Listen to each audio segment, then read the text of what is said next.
Bon ben voilà, troisième match, troisième victoire du Barça.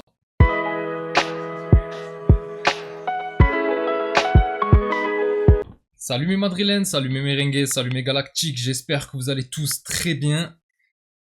Je suis dégoûté. Je suis dégoûté. Je suis dégoûté parce que je m'en veux parce que j'y ai cru en fait. J'y ai cru. Encore les derniers classicos, les deux premiers classicos, franchement c'était terminé à l'heure de jeu, hein. Il y avait soit 2-0 pour le Barça, soit 4-1 pour le Barça, 4-2, je sais plus, ou 5-2, je sais même plus combien il y avait en Super Coupe d'Espagne à ce moment-là. Alors que là, jusqu'à la dernière seconde, ou quasiment, hein, jusqu'au contrôle d'Hendrick où il était hors jeu, ben franchement, j'y ai cru. J'y ai cru. Et qu'on vienne pas me dire qu'il y a un problème avec l'arbitrage, hein, parce que la fin de match, là, avec Rudiger, Vinicius, Vasquez, là, qui jettent, je sais pas si c'est des bouchons, je sais pas ce qu'ils jettent sur l'arbitre. Les gars, on peut se plaindre beaucoup de choses, mais pas de l'arbitrage aujourd'hui. Faut être honnête. Faut arrêter, faut arrêter. Parce que oui, il y a faute de Mbappé, il met la main, il fait pas exprès, c'est sur le visage, ça arrive. Mais il y a faute. Il y a faute. C'est tout. Et honnêtement, aujourd'hui, on peut pas être lésé par l'arbitrage. On peut pas dire ça. Parce que moi, le dernier penalty qu'il y avait pendant le temps additionnel, il annule. C'est juste qu'il annule. Il n'y a pas de problème là-dessus. Mais sur l'ensemble du match, on peut pas dire que ça a été en notre défaveur. Loin de là. Parce que le tacle de Chouameni, normalement, c'est un rouge, c'est orangé, mais on va dire que s'il y a rouge, franchement, il n'y a pas scandale. Je dirais pas qu'il y a scandale parce qu'il est vraiment dangereux, sachant que c'est lui en plus qui te marque le deuxième but. Donc, à la limite, les Barcelonais, vous pouvez marronner un petit peu, je comprendrai. Pareil pour le penalty. Et heureusement d'ailleurs que d'un côté, c'est eux qui aient gagné, parce que sinon il y aurait eu polémique de partout. Parce que l'arbitrage aujourd'hui, il a été très doux avec nous. On va pas se leurrer. Faut arrêter un petit peu de toujours crier dessus, de toujours dire je sais pas quoi et tout. Aujourd'hui, on n'a pas été, la première période, on n'a pas été à la hauteur de l'événement. Il faut dire les termes. Aujourd'hui, ta première période, si ce n'est Bellingham, les gars, Bellingham, ce match-là qui nous fait encore aujourd'hui. J'ai l'impression que c'est le seul qui a de la hargne, c'est le seul qui a les dents. C'est pas normal. On joue une finale de Coupe d'Espagne, trophée qu'on gagne jamais quasiment. Allez, je grossis un peu le trait, mais bon, par rapport au Barça et par rapport à Bilbao, on est quand même troisième, hein, alors qu'on est le Real Madrid quand même. Tu en as 20, c'est pas mal, mais tu es très loin du Barça qui en a 32 maintenant. Parce que bon, champion, et puis voilà, ils prennent la 32e. Mais je suis désolé, c'est un classico, tu t'es fait humilier chez toi. Tu as perdu en Super Coupe d'Espagne en étant humilié, et ils ont terminé à 10 contre 11. Tu te fais mais bouffer en première période. Il y a, comme j'ai dit, Bellingham qui lui sort un match mais XXL, et à mon avis ça doit lui foutre la haine d'être le seul à courir. Il y a Valverde aussi qui a fait un gros match. En vrai, les joueurs qui ont été, on va dire, un petit peu dans l'intensité et tout, je les compte sur les doigts d'une main. On peut mettre, comme j'ai dit, Bellingham, Valverde. On peut aussi rajouter Chouameni, même si l'engagement fait que c'est un peu trop. Asensio. Asensio qui a fait un gros match encore aujourd'hui. Mais Valverde, les gars, j'en parle vite fait, mais Valverde, si aujourd'hui tu t'en sors, c'est une très grande partie grâce à lui. Il t'a sorti 2-3 ballons très très chauds en défense. À la place d'un Vasquez, que bon, on savait qu'il allait prendre le bouillon. Et quand il a été replacé en latéral droit, il a été parfait aussi. Défensivement, offensivement, il y avait un petit peu de mieux à faire. Mais bon, d'un autre côté, à ce moment-là, tu menais 2-1. Et c'est vrai que la fin de match de Valverde, elle n'était pas à la hauteur de ce qu'il avait fait pendant les 85 premières minutes. Mais les gars, honnêtement, c'est n'importe quoi. Normalement, à 2-1, le match il est terminé. Déjà, tu as la chance d'arriver à 2-1, parce qu'en première période, le, le fait que tu perdes que 1-0, c'est quand même de la chance. Mais alors, le fait de pouvoir mener 2-1 après tout ça, tu t'en sors bien. Parce que bon, au final, j'ai pas dit le score, mais victoire du Barça, 3-2, mais au bout de la prolongation, avec l'ouverture du score de Pedri, mais un but magnifique de Pedri, les gars. Où franchement, franchement, tout est parfait dans leur action, tout est parfait. Contrairement à nous qui défendons, mais quand on a été nuls, hein, avec et sans ballon, hein, en première période. Mais genre, le but qui met Pedri, ça part d'une récupération de Koubarsi. Déjà, le tacle, il était parfait. C'est un sauvetage parce que Bellingham, il lançait Vinicius qui partait tout seul. Ensuite, transversale parfaite de Pedri qui l'envoie à Yamal de l'autre côté. Bon, Yamal qui se balade facilement sur son côté, qui va temporiser et l'envoyer à Pedri tout seul. Pedri, seul, Ceballos va savoir où il est, je sais pas ce qui s'est passé, aucun milieu n'y est. Il y a Valverde qui revient, mais qui descend un peu plus bas pour couvrir, mais je suis désolé, normalement c'est à Ceballos d'être là sur Pedri, ou au moins, dans ce cas-là, mets-toi d'accord avec Valverde, mais il y a un trou béant, Pedri qui est seul, il t'envoie une frappe en pleine lucarne, tu peux rien faire. Courtois, il a fait... Franchement, Courtois, il te fait presque un match parfait, parce que bon, il va y avoir sa boulette pour le deuxième but du Barça. Mais franchement, ce but-là, tu peux rien dire. Après, la mi-temps, tu as senti qu'après ce but-là, on s'est un petit peu réveillé, parce qu'on s'est fait bouffer pendant toute la première demi-heure. Mais c'est vrai qu'il y a eu un petit peu de répondant à partir du moment où tu t'es pris l'ouverture du score. Et bon, il aura quand même fallu attendre la deuxième mi-temps, la sortie de Rodrigo qui a été invisible, parce que tout à l'heure j'ai dit ce qui a été bon, mais tout ce qui est Rodrigo, Vinicius en première période, les latéraux, hein, Ferland Mendy qui joue, et Ferland Mendy qui joue les gars, qui sort à la 8ème minute, mais c'est normal. Vasquez et Ferland Mendy jamais de la vie doivent jouer ce match. Vasquez qui a été mais il m'a énervé, moi, Vasquez. Il m'a énervé. Franchement, la gueulante au bout d'un moment qu'il fait Ancelotti sur sa passe manquée pour Rodrigo, elle m'a fait plaisir parce que j'ai l'impression que je sais pas ce qui se passe avec ce joueur. Tous les coachs qui arrivent, attention, hein, je veux bien, il se donne, il s'arrête jamais de courir et tout, mais tu n'es pas au niveau du Real Madrid. Tu n'es pas au niveau du Real Madrid. Et là, avec le brassard et tout, l'image, moi, me fait mal. Je suis désolé, me fait mal. Moi, l'image de Vasquez, capitaine, me fait mal. Faut dire les choses. Enfin, bref, je sais même pas où j'en étais. Voilà, je parle de Vasquez, ça me sort du truc. Enfin bref, oui, j'avais dit que Vasquez et Mendy, ils auraient jamais dû être titulaires. Déjà, Mendy, ça fait des semaines qu'il est blessé, mais comment tu peux te dire que c'est une bonne idée de le mettre titulaire en finale de Coupe d'Espagne face au FC Barcelone, sachant que de l'autre côté, tu as un Yamal et Rafinha sur les côtés. Arrête au bout d'un moment. Ancelotti, franchement, cette année, mais tu fais des choix, mais je les comprends pas. J'arrive pas à les comprendre. Aujourd'hui, c'est Valverde qui aurait dû jouer latéral droit. Et à gauche, soit Fran Garcia, soit, comme j'avais dit à la base, bon, à la base, c'était pas possible. Mais Fran Garcia, normalement, tu le mets titulaire. Hein. D'accord, c'est pas incroyable défensivement. Mais Mendy, il peut pas. Mendy, il peut plus. Mendy, ça y est, il est brisé. C'est un joueur qui se blesse tous les 2 matchs. Il peut plus enchaîner. Et là, tu le sors sur un match à haute intensité. Parce qu'on a vu qu'il y avait de l'intensité quand même. Quand tu sais qu'en plus qu'il va cavaler derrière le ballon, parce que le Barça, bien sûr qu'ils ont dominé, et c'est logique qu'ils dominent. Ils ont, comme je l'avais dit en avant-match, ils ont ce contrôle du ballon que tu n'auras jamais, parce que cette année, tu es minable. Cette année, en création de jeu, on est minable. Le milieu de terrain ne sert à rien si ce n'est défendre, et mal en plus de ça. Parce que souvent, qu'est-ce qui se passe? C'est Courtois qui jette devant, ou c'est les défenseurs, que ce soit Rudiger ou Asensio, qui allongent vers les Rodrigo et Vinicius, qui sont en plus, ils sont pas faits pour jouer des ballons aériens. Ils ont pas le gabarit pour jouer des ballons aériens, ils ont pas le jeu pour ça et tout. C'est un massacre. C'est un massacre dans la création de jeu, et ça a été ça pendant toute la saison. Ça a été ça pendant toute la saison. Il y a que Bellingham qui est capable de récupérer des ballons, qui en a récupéré pas mal, d'ailleurs, quand ça joue long, quand ça joue profond et tout. Mais c'est insuffisant. Et en plus, je suis désolé, mais encore une fois, Bellingham, j'ai presque envie de m'excuser à la place des autres joueurs qui sont autour de lui. C'est pas possible que tu sois le seul à cavaler comme il cavale. Il avait les dents. Le but, de toute façon, c'est simple, toutes les actions du Real Madrid partaient de Bellingham. C'était Bellingham qui était soit à la base, qui lançait l'action, soit c'était lui qui était au bout de l'action. C'était le seul qui avait les dents, c'était le seul qui se battait. Et cette saison, on l'a trop vu faire ça. Cette année, on l'a trop vu isolé à vouloir se battre tout seul.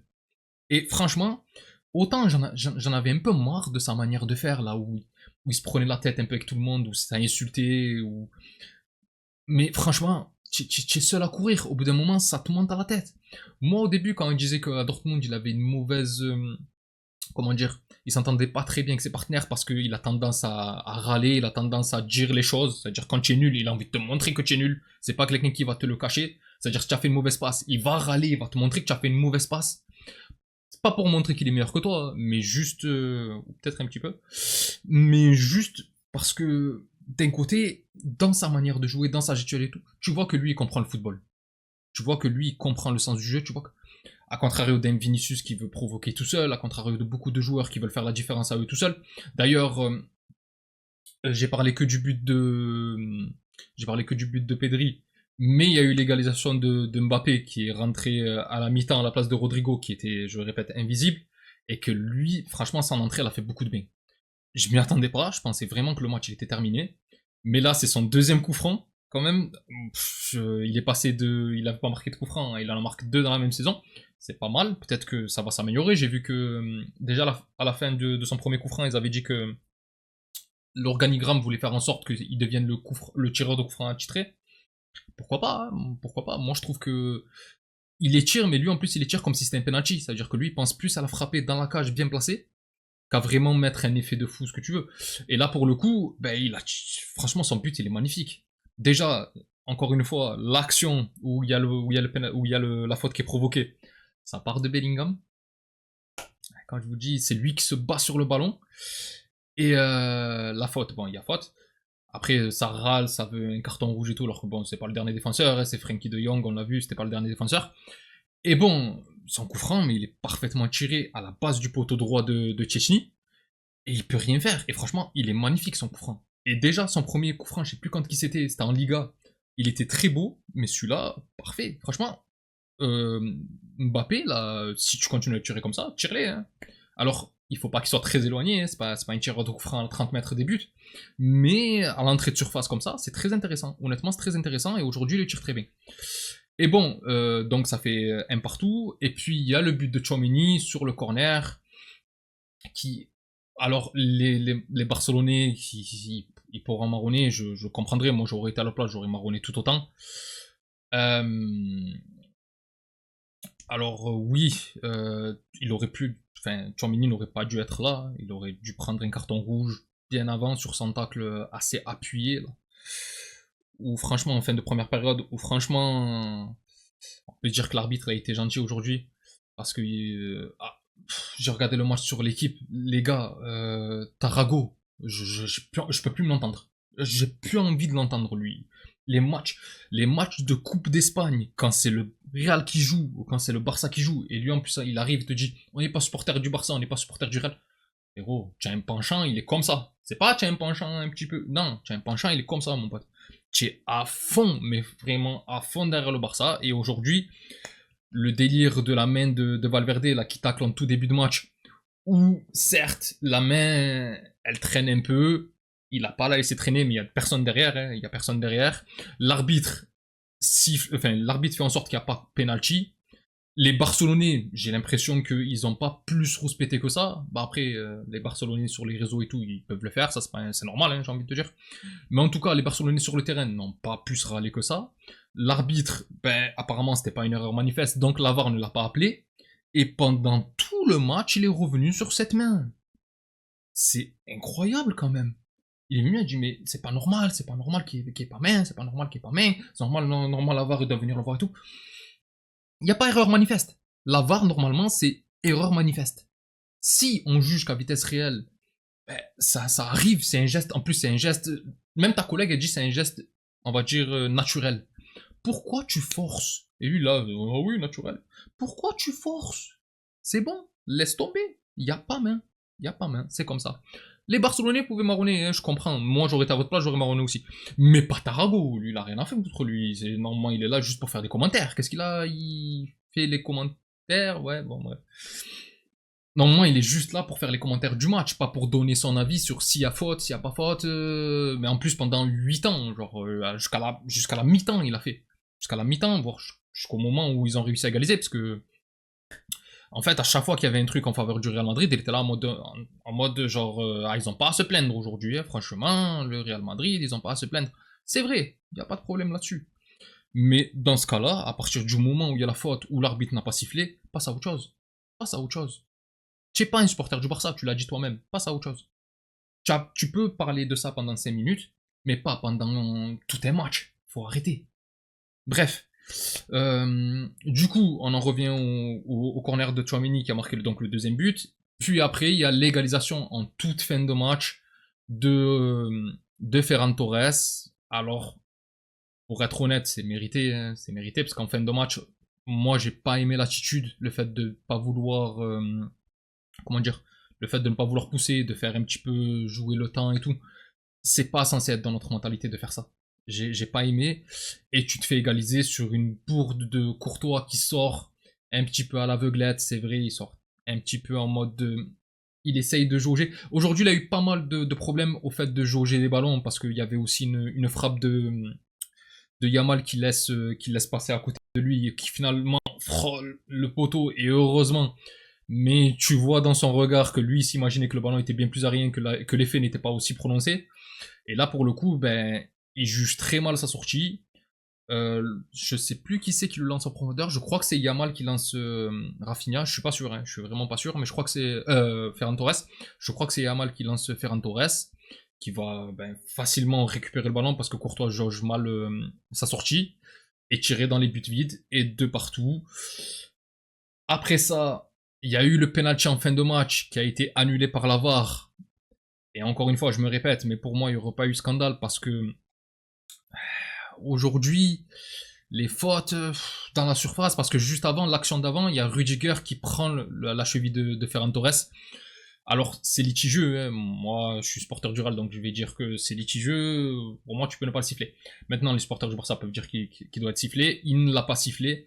Et là, je me suis dit, franchement, ça équilibre un peu par rapport à la rencontre. Ce penalty, il n'y est pas. Il n'y a pas penalty. Heureusement que la VAR l'appelle, parce que bon, je reste un supporter du Real et j'ai envie qu'on gagne. Mais bon, sur le coup, j'ai pas trouvé ça, on va dire, aberrant de l'avoir sifflé. J'avais un petit peu la haine, mais tu perds 3-2 pendant le temps additionnel ou tu perds 3-2 au bout des prolongations. Au final, tu as perdu, donc ça revient au même. Même si les intentions des joueurs étaient quand même meilleures en seconde période et durant les prolongations. C'est vrai que c'est dommage parce que de tous les matchs qu'on a vus, c'est-à-dire le match aller chez nous au Bernabeu, le match de finale de Supercoupe d'Espagne et celui-là, c'est vrai que dans les envies, dans tout ça, c'est vraiment le match qui a ressemblé le plus au match que je voulais voir précédemment. Alors, il y a la première mi-temps au Bernabeu qui est pas trop dégueulasse, où Mbappé est hors jeu de 50 fois, là, où tout le monde le critique à partir de ce match-là. Mais je trouve que sur l'ensemble de la première période, c'était pas trop mal. Et en deuxième période, il te défonce. Lewandowski te met le but, Ré en met 4, on n'en parle plus et c'est mérité. Et là, pour le coup, aujourd'hui, ils en ratent pas mal, mais toi aussi, tu en rates pas mal. C'est-à-dire qu'aujourd'hui, on a quand même eu des occasions.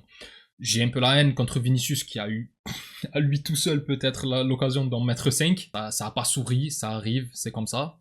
Mais c'est vrai que aujourd'hui, ben, ça peut laisser un goût amer.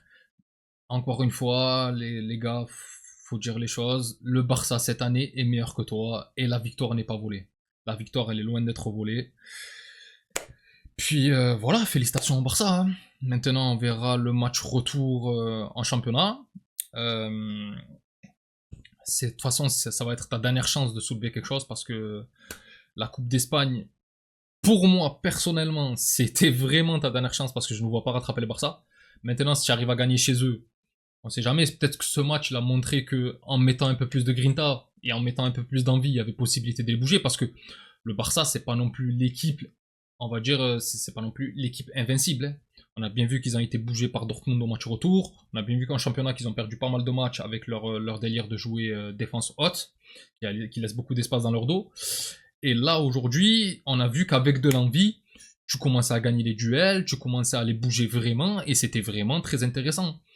Après, encore une fois, le leader de tout ça, ça reste Bellingham. C'est le seul que j'ai trouvé vraiment avec la hargne qu'il fallait. Et puis, c'est comme ça, c'est une défaite, mais c'est une défaite logique. Et comme je l'ai dit à certaines personnes durant le match, tu payes l'ensemble de ta saison sur ce match-là, en fait. Ça veut dire que même si là, ton envie, elle y était, même s'il y avait possibilité de faire quelque chose, même si sur l'ensemble de ta saison, ce match-là, il reflète ce que tu mérites. C'est-à-dire être à ça du Barça, pareil en championnat, et au final, ben, perdre parce que eux font la saison que tu aurais dû faire toi, tout simplement. Enfin bref, mes galactiques, j'ai pas envie de parler plus de ça, alors j'aurais pu parler un peu plus tactique, j'aurais pu parler un peu plus... Là, c'est plus les émotions, mais en même temps, je suis à chaud, hein, le match vient de se terminer, là, ils sont en train de soulever la coupe, j'ai la haine, mais c'est comme ça. Si vous avez des avis à donner, que ce soit les Barcelonais, que ce soit les Madrilènes, ou que ce soit quelqu'un de neutre, n'hésitez pas à laisser vos commentaires. Sinon, si la vidéo vous a plu, n'hésitez pas à liker et à vous abonner, comme d'habitude. C'est très important pour la chaîne et ça lui permet de grandir. Et je remercie toutes les personnes qui prennent le temps de faire ça. Vous êtes les meilleurs. Pour les autres, on se retrouve pour l'avant-match de la rencontre face au Celta Vigo. Sinon, pour les débriefs des matchs de Ligue des Champions, parce que j'avais dit que j'allais sûrement faire le débrief, que ce soit Inter, Barcelone ou Arsenal PSG. Les deux matchs me chauffent vraiment et franchement, parler que du Real Madrid, à la base, c'est ce que j'avais envie de faire. Mais c'est vrai que comme je regarde d'autres matchs, j'ai bien envie d'en parler aussi. Parfois, c'est très intéressant, même si potentiellement, moi, j'aimerais bien que ce soit l'Inter qui passe et de l'autre côté, que ce soit Arsenal qui passe. Parce que bon, Arsenal t'a éliminé et pour moi, c'est qu'il devrait aller au bout. Hein, donc, moi, j'aime bien perdre quand celui qui gagne. Enfin, j'aime pas perdre, mais on va dire quitte à perdre, autant perdre quand celui qui va soulever le trophée. Et bon, pour les autres, comme j'ai dit, on se retrouvera donc soit pour l'avant-match, soit pour le débrief. D'ici là, je vous souhaite une excellente journée ou soirée selon l'heure à laquelle vous regardez cette vidéo. Prenez tous soin de vous et encore et toujours, hasta le final. Vamos Real, salut!